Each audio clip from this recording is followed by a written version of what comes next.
매일 아침 식탁 위에 작은 소금통. 무심코 지나치지 않으셨나요? 아주 흔하고 저렴해서 평소엔 그 가치를 잊고 살지만 사실 이 하얀 가루 안에는 인류가 수천 년 동안 벌여온 피 튀기는 전쟁과 거대한 제국의 흥망성쇠가 통째로 녹아 있습니다. 맛의 경제학 지금 시작합니다. 2000년 전 고대 로마.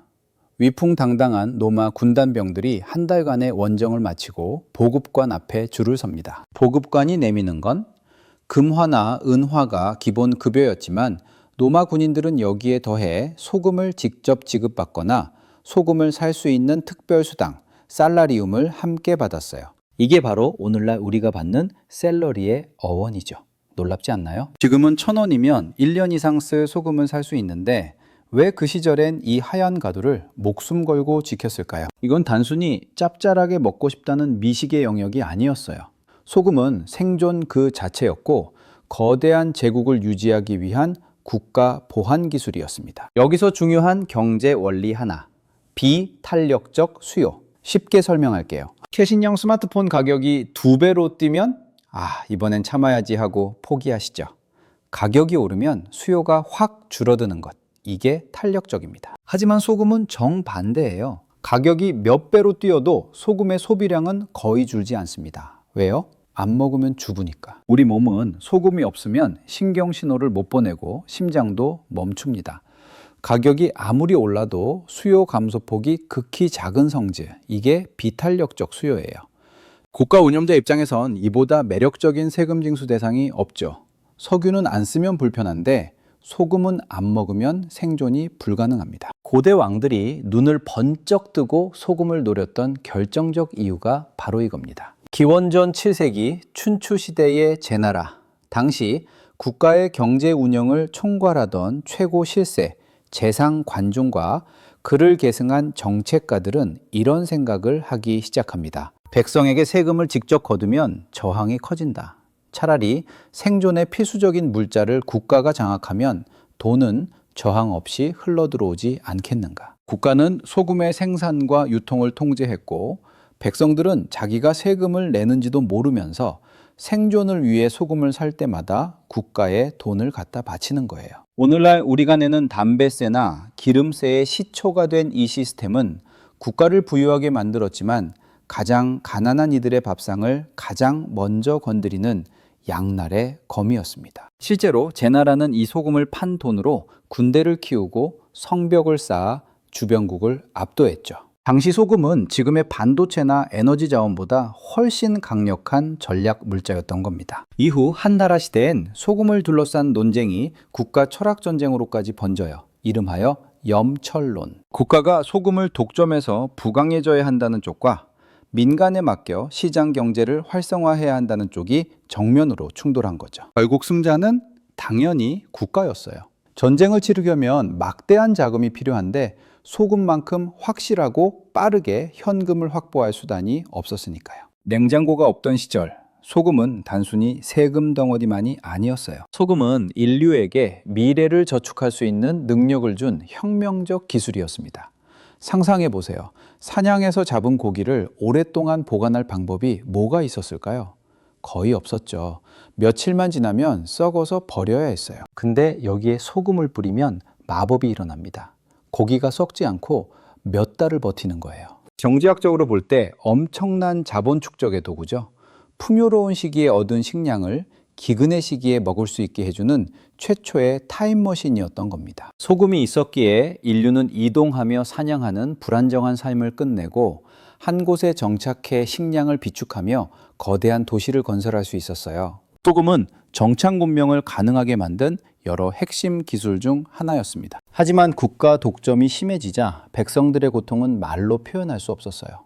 특히 18세기 프랑스. 당시 프랑스엔 가벨이라는 악명 높은 소금세가 있었습니다. 얼마나 지독했냐면요. 8살 이상 모든 국민은 매주 일정량 이상의 소금을 의무적으로 국가로부터 사야만 했어요. 필요 없어도 사야 했고 가격은 당연히 시중가보다 수십 배나 비쌌죠. 심지어 소금을 아껴 쓰려는 행위조차 국가 입장에선 의심의 대상이었어요. 소금 경찰은 집집마다 냄비를 뒤지며 단속했고 소금을 몰래 유통하다 걸리면 말도 안 되지만 사형당하기 일쑤였습니다. 참다 못한 프랑스 민중들이 폭발합니다. 프랑스 대혁명의 도화선 중 하나가 바로 이 지독한 소금세였다는 사실은 세율이 너무 높으면 오히려 세수가 줄어들고 저항이 심해진다는 경제 원리를 보여주는 잔혹한 사례예요. 소금의 드라마틱한 이야기는 근대 인도에서도 이어집니다. 1930년 간디가 영국 제국주의에 맞서 들고 일어난 무기 역시 한 줌의 소금이었어요. 영국은 인도인들이 스스로 소금을 만드는 것을 금지하고 비싼 영국산 소금을 사 먹게 강요하며 세금을 뜯어갔죠. 간디는 지팡이를 짚고 390km를 걷는 소금 행진을 통해 이 경제적 독점에 정면 도전했습니다. 이 단순한 행동이 인도 전역을 깨웠고 결국 거대한 제국주의의 벽을 허무는 결정적 계기가 됐어요. 소금이라는 가장 작은 물질이 거대한 제국주의 성벽을 허문 겁니다. 그런데 그렇게 귀했던 소금이 왜 지금은 이렇게 흔해졌을까요? 비밀은 기술 혁신이에요. 산업혁명 이후 대규모 채굴 기술이 발달하며 땅속 깊은 암염 광산들이 발견됐어요. 기계로 수백만 톤씩 퍼올리니 생산 원가가 폭락했죠. 여기에 냉장고가 발명되면서 보존용 소금 수요도 급감했어요. 공급은 넘치는데 수요는 줄어드니 금과 맞바꾸던 소금은 이제 마트에서 가장 저렴한 품목 중 하나가 됐습니다. 하지만 소금의 경제적 가치는 완전히 사라진 게 아니에요. 소금은 이제 생존의 영역에서 취향과 브랜드의 영역으로 넘어갔죠. 히말라야 핑크솔트나 프리미엄 소금들이 일반 소금보다 수십 배 비싼 가격에 팔리는 거 보셨죠? 구성분은 모두 염화나트륨이지만 사람들은 그 소금에 담긴 스토리와 희소성에 기꺼이 지갑을 열어요. 경제학적으로 부가가치의 창출이라고 해요. 이제 가치는 성분이 아니라 브랜드에서 나오는 시대가 된 거죠. 자, 정리할게요. 소금의 역사 3가지 관점. 첫째, 비탄력적 재화의 권력. 소금은 대체제가 없는 필수제였기에 가격에 상관없이 수요가 일정했어요. 이 비탄력성 덕분에 소금은 국가가 세금을 걷기 가장 효율적인 도구가 됐고 권력은 이를 통해 거대한 제국을 건설할 수 있었죠. 둘째, 독점과 조세 저항의 상관관계.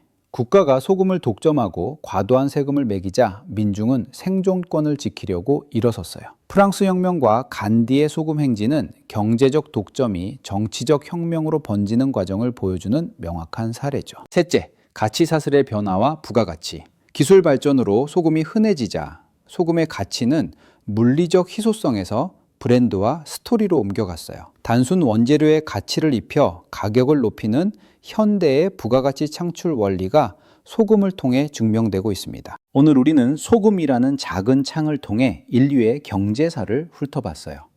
우리가 사용하는 급여라는 단어 속에 수천 년 동안 소금을 얻으려고 흘렸던 인류의 땀과 눈물이 녹아있죠. 오늘 식사 자리에서 소금 한 꼬집을 뿌릴 때 그 속에 담긴 묵직한 역사의 무게를 한번 느껴보는 건 어떨까요? 오늘 이야기 유익하셨나요? 구독과 좋아요로 힘을 보태주세요.